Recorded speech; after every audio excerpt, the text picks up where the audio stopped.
me conduisait, et arrive à Montréal. C'est pas du froid que je m'inquiétais, mais de manquer de saveur tropicale. Car les épices, c'est bon pour le moral. Et Dieu merci à tout à Montréal. Mangue, manioc, chayotte s'achètent à l'année comme des carottes. Il y a 10 ou 20 degrés sous l'héros. On peut manger des noix de coco. Bienvenue à ma vie, my life ni fiainaku. Aujourd'hui, je vais vous faire des beignets de banane. Comme ici écrit. Et voici les ingrédients.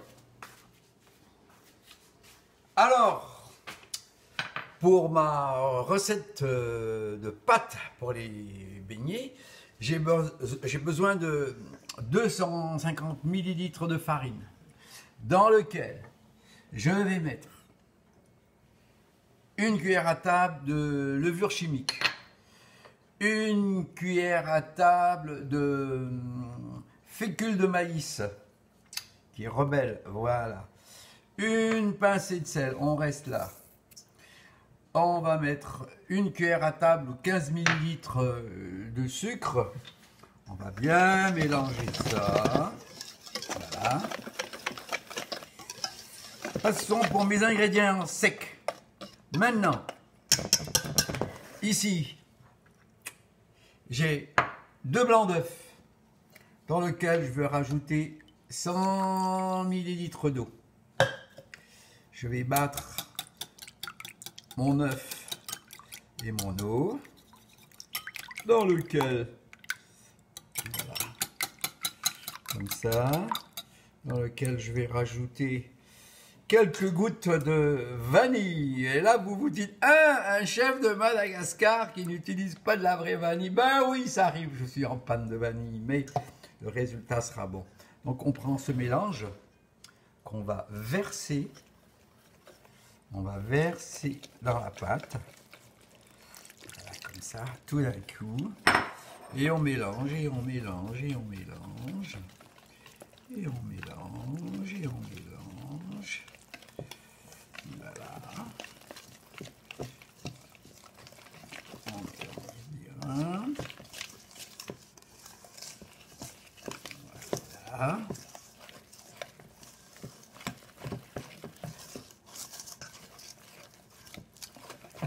Voilà. Là, on a notre pâte qui est bien mélangée. Dans cette pâte, ici, j'ai, juste à côté, j'ai 2 bananes qui ont été écrasées, mais il faut qu'elles soient vraiment bien mûres, la banane, un peu comme celle-ci. Alors j'ai pris les 2 bananes que j'ai pelées, j'ai écrasées avec une fourchette, et je prends ces bananes que je vais rajouter à ma pâte. Voilà, comme ça. Et puis là, ce que je vais faire, je vais mélanger, je vais bien mélanger ça comme ça. J'ai pas pensé, mais je vais rajouter du rhum juste avant de les frire. Alors là, ma pâte est mélangée. Il ne reste plus qu'avoir une huile chaude. Puis je vais faire des petits beignes, mais je vais rajouter du rhum. On se voit à la friture. Et là, je vais rajouter un peu de rhum. Ah oui, là c'est du sérieux. Du rhum des femmes et de la bière, nom de Dieu. Et là, on va se faire des petits beignets. J'avais déjà une huile qui chauffait, hein, qui préchauffait. Alors, là, on laisse des petites boules comme ça.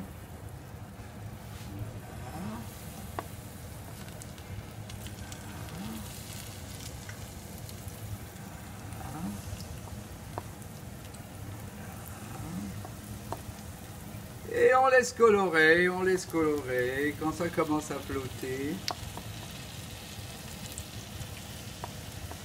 voilà. Et ça cuit, il faut que l'huile soit pas brûlante, mais quand même assez chaude. Voilà. Alors, vous voyez, elle tourne presque toute seule. Ça va être bon. Oh là là. Oups. Ici, on va tourner celle-là. On laisse dorer.